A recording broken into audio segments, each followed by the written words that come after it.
got away really quick, didn't it? Yeah, I don't think I've ever seen anything like it. We burned through a lot of timeouts. Every time Perth got a little bit of momentum, and especially in that third quarter, I burned my second timeout when it got out to 10, and we weathered the storm. Brought it back to a one-possession game, right? Pat hits 2 foul shots, it's 2 points difference. We get a stop, we go down the other end. We get a look at the floater, it doesn't go in. We get another stop, turn it over. Momentum starts swinging again, call a last timeout just to say this is it. Withdrawn, caution to the wind, like got nothing else for you. And then, it went from a 2-point game to a 30-point loss in the span of 6.5 minutes. I don't think I've ever seen anything like it. So what do you say to them after something like if you're running out of guys, that's the game when you're like spelling out your injuries? Like, how do you approach it? Yeah, I think you sort of just mourn this a little bit for what it is. Everyone's going to be dealing with the loss differently, myself included. You take these opportunities to also have one eye on the future to see, how you want to build this thing out. It's not really like a typical dressing down. You just sort of leave them to their own accord and let them marinate in it a little bit. So you had 2 blokes fell out and obviously you couldn't come back on, and was Taj injured as well? Yeah, no, we're just sort of managing that, the expectation side of things, and trying to use him as a bit of scoring punch off the bench. Different types of lineups weren't really working in our favour, so we wanted to ride with Pat's momentum. Sam, again, until we subbed him out, he was rolling, so there was a lot of guys' momentum that we wanted to roll with. How's your Achilles injury? You saw it? Yeah, just pulled up a little bit, and obviously in the last week, seeing Lamb go down, that's unfortunate, and wish him the best, but I didn't want to risk it or anything like that. I don't really know much about Achilles, but it just felt uncomfortable, so didn't want to risk it. When did it start to break? When did you go? I felt fine, and then I just subbed in the first defensive possession. I just took a step back, and it kind of pulled on me. It was tight and tender, so again, just didn't want to risk it. Everyone knows how bad it can be when you ping one like so. So did it go through your head? You said Lamb last week. Yeah, no, exactly. As I said, I don't know much about Achilles and whatnot. I've never really dealt with that before, but you see guys and how severe of an injury it can be for them. Lamb, I think it happened on this court as well. So, again, wish him the best. Hope he has a speedy recovery, but I just didn't want to risk it whatsoever. How frustrating was it sitting there knowing that you couldn't impact it and it was going awry for everyone else? Yeah, it's frustrating. I feel like any time I just start rolling, if something pops up, and it's pretty annoying. But again, whoever comes in and takes that role, they got to step up. So it's unfortunate, but try to get better and be back for the next one. Or you just get a better idea about the blokes who are lower down the pecking order from a men's perspective about what they can and can't handle when they get that opportunity in the last quarter and are able to maintain it. Yeah, because we've got guys on team options, and this is also having one eye on the future and using these opportunities because we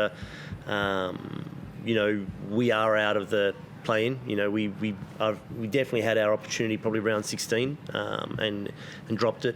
And so, the mindset changes a little bit now about giving guys opportunities that maybe necessarily didn't have them. Because, we're going to invest in some guys, and this is sort of how, we planned this out with some guys on multiple year deals. So, it's not every day, right, that you get opportunities to defend, an MVP in Bryce Cotton. So you want to see how it goes, know that they can make mistakes and feel it. So when they learn from it, we're better for it next season. Is it McCall wasn't really only played 8 minutes, so is that always the plan that you're not going to do this? Yeah, it's just, again, expectations for playing time, opportunities that we wanted to look at with some of these, younger guys that we got. It's a great opportunity for them in such a great environment to see, again, what, the capabilities of AK and Lockie and guys like that.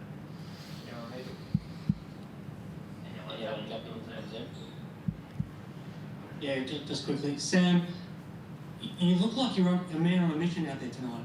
You talked about it. It was frustrating to have to come out of the game when you did, but up until that point, you were playing at such a high level. You started the game aggressive, your shots started to fall. How good were you feeling out there until you had to come out of the game? I could have played defense a lot better. I didn't rebound that well for the time that I was out there. there's a few possessions where I could have played Bryce on a switch better. There was one where I was backing off and he hit the three. So, yeah, definitely got to look back on film and see the areas that I can improve on. Looked like you enjoyed the matchup with Keanu as well. Obviously, you know each other so well. Did you enjoy that battle? Yeah, well, I loved having KP as a teammate last year. I think it was great for someone as a rookie to have someone who's experienced the league and plays at such a high level. So really appreciated everything he did for me last year. So obviously every matchup that I get to go against him this year and moving forward, I'm going to look forward to those. And yeah, he's just a great guy. So I'm interested to get your thoughts on your relationship with Forde, because obviously ultimately a coach gets judged by wins and losses, but clearly he just cares for his players. He talked a couple of weeks back when you had your concussion. He wasn't going to let you play and come back too early, even if you cleared the protocols, because he wanted to put your health first. And tonight he doesn't let you go back into the game because he wants to put your health first. What's it like having a coach that you know just has your best interests? yeah, I love it. I know that Forde has full trust in me. Coming in day one, he's reassured me of that. And yeah, I've had a lot of fun every day being here through the highs and lows. Forde's always been there, reassuring me. Obviously, there's been a lot of up and down this year, but yeah, Forde brings it every day. He has the energy.